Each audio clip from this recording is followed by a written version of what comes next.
Have you ever noticed how the farmer who constantly checks his seedlings finds they grow no faster than those left in peace? How the mother who hovers over every breath of her sleeping child disturbs the very rest she seeks to protect? How the ruler who grasps too tightly at power finds it slipping through his fingers like water through cupped hands? There is an ancient truth that Confucius understood deeply, one that modern hearts have forgotten in their restless pursuit of control.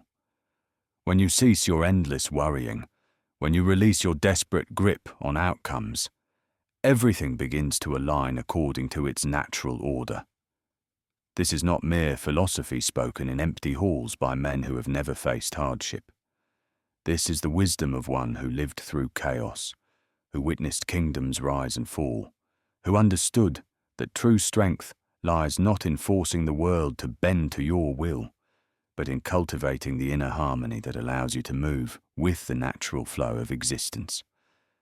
If you have spent your days consumed by anxiety, if your nights are filled with restless thoughts about what tomorrow might bring, if you find yourself exhausted by the weight of trying to control every aspect of your life, then these words are meant for your ears.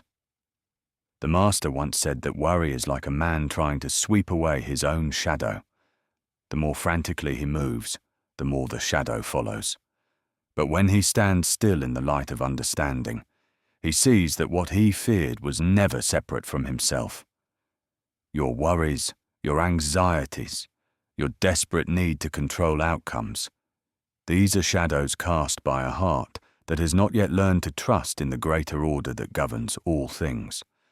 Consider the way of water, which Confucius often spoke of as the teacher of wise conduct. Water does not worry about the rocks in its path. It does not spend sleepless nights planning how to move the boulder that blocks its way. Instead, it flows around, over, through, finding always the path of least resistance while never abandoning its essential nature. In time, the gentle persistence of water shapes even the hardest stone.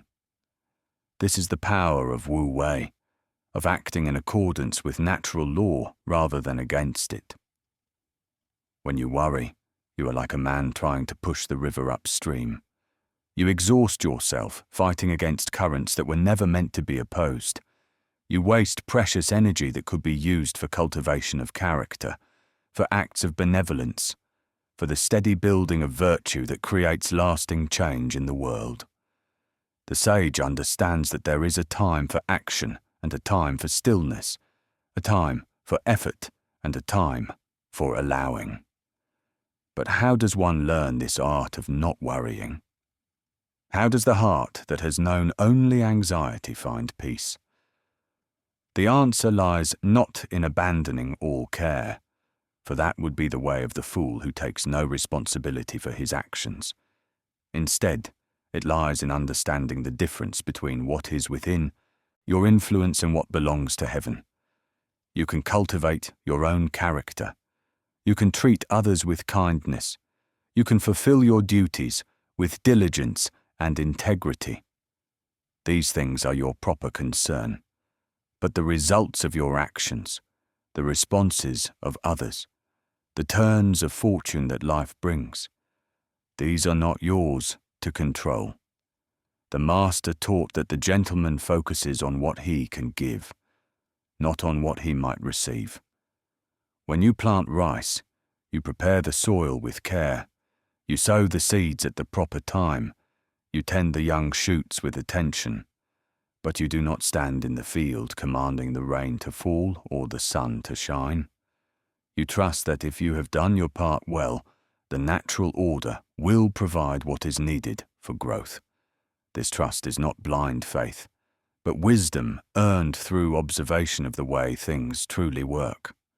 Watch the seasons change without human intervention. See how the body heals itself when given proper rest and nourishment.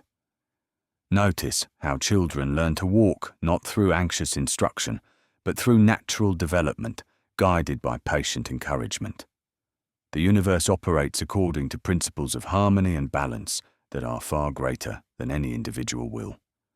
When you align yourself with these principles, when you cultivate virtue, not for reward, but because it is the right way to live, when you act with benevolence, not because others deserve it, but because it reflects your true nature, then you discover something remarkable. The things you once worried about begin to resolve themselves, not through magic, but through the natural consequences of right action and the mysterious workings of the Tao that connects all things. The merchant who worries constantly about profit often finds it elusive, while the one who focuses on providing genuine value to his customers discovers that prosperity follows naturally. The student who is consumed with anxiety about examinations struggles to retain knowledge, while the one who dedicates himself purely to learning finds that understanding comes with ease. The parent who frets endlessly about their child's future often creates the very problems they fear, while the one who provides loving guidance and then trusts in the child's inherent goodness watches them flourish. This is not to say that care and concern have no place in the virtuous life. The master himself grieved for the suffering of others and worked tirelessly to restore order to a chaotic world. But his care came from love, not fear. His actions flowed from wisdom, not worry. He understood that true compassion requires a clear mind and a steady heart, qualities that are impossible to maintain when consumed by anxiety. The path to this inner stillness begins with small steps. When you notice your mind spinning with worried thoughts about what might happen tomorrow, bring your attention back to what you can do today. When you find yourself trying to control the actions of others, remember that each person must walk their own path of learning. When you find yourself consumed with anxiety about the behavior of your spouse or your children, pause and ask yourself this question: have I been a model of the virtues I wish to see in them? The father who embodies patience will find his sons learning patience without need for harsh words. The wife who practices gentleness will discover her husband's heart softening toward her example. This is the mysterious power of moral influence, which works through attraction rather than force. The master observed that those who seek to change others while remaining unchanged themselves are like a crooked ruler trying to draw straight lines. First, correct what is within your own boundaries. Cultivate sincerity in your speech, righteousness in your actions, benevolence in your heart. When these virtues become as natural to you as breathing, they create an invisible field of influence that touches all who come near. But what of those circumstances that seem genuinely beyond any human control? The floods that destroy the harvest, the illness that strikes without warning, the death of those we hold dear. Here too, the sage finds wisdom in the ancient teaching that heaven's will and human effort must work in harmony. You cannot prevent the storm, but you can build your house on solid ground. You cannot control when death comes, but you can ensure that your life has been lived with honor and your duties fulfilled with love. The wise ruler prepares his kingdom for times of plenty and times of want, knowing that both will come in their season. He does not worry about which will arrive first, but ensures that his people are governed with justice and his own character remains unstained by corruption. When disaster strikes, he responds with clear judgment rather than panic. When prosperity comes, he receives it with gratitude rather than pride. This is the way of one who has learned to work with the natural order rather than against it. Consider how the master craftsman approaches his work. He does not grip his tools so tightly that his hands shake, nor does he worry constantly about whether the final piece will meet with approval. Instead, he focuses entirely on each cut, each joining, each detail of the work before him. His skill has been developed through years of patient practice, his judgment refined through countless mistakes and corrections. When he works in this state of focused calm, the wood itself seems to guide his hands toward its perfect form. This is the state of mind that Confucius called the rectification of the heart. When your intentions are pure, when your actions flow from virtue rather than from desire for reward or fear of punishment, then you discover that life begins to unfold with a grace that no amount of anxious planning could achieve. The right opportunities present themselves at the proper time. The help you need arrives from unexpected sources. The solutions to problems that seemed impossible become clear through quiet reflection. Yet this does not mean that the virtuous person lives without challenges or sorrows. Even the sage experiences the pain of loss, the difficulty of making hard decisions, the weight of responsibility for others' welfare. The difference lies not in the absence of hardship, but in the response to it. Where the worried mind sees only problems to be solved through force and manipulation, the cultivated heart sees opportunities to practice virtue, to grow in wisdom, to serve the greater good. The teacher who has spent years studying the classics does not worry that his students will fail to learn if he cannot control their every thought and action. Instead, he presents the wisdom clearly, models it in his own conduct, and trusts that those who are ready will receive what they need. Some students will understand immediately, others will need years to grasp the deeper meanings, and still others may reject the teaching entirely.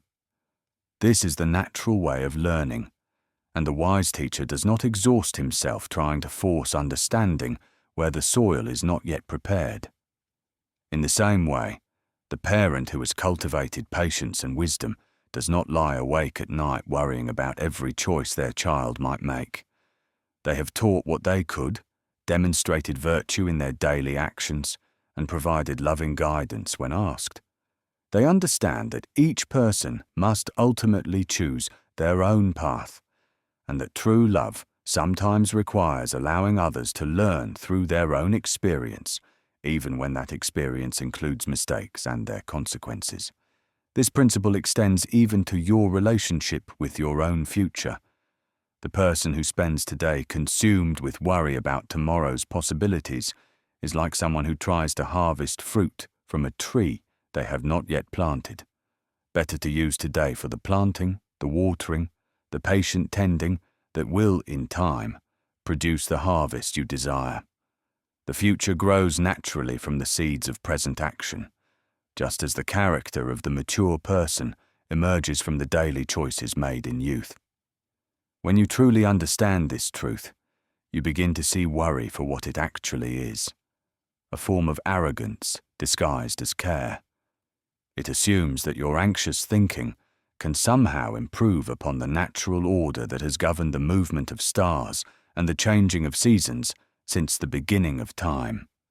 It places your limited human perspective above the vast intelligence that coordinates the flight of birds and the blooming of flowers without any conscious effort on their part. The Master taught that true humility begins with recognizing your proper place in the great pattern of existence. Release your grip on what you cannot control and watch as the natural order begins to work in your favor. Cultivate virtue in your daily actions. Trust in the wisdom of heaven's timing and let your worries dissolve like morning mist before the rising sun. The path of the sage is simple. Do what is right, when it is right, and allow the rest to unfold according to its proper season.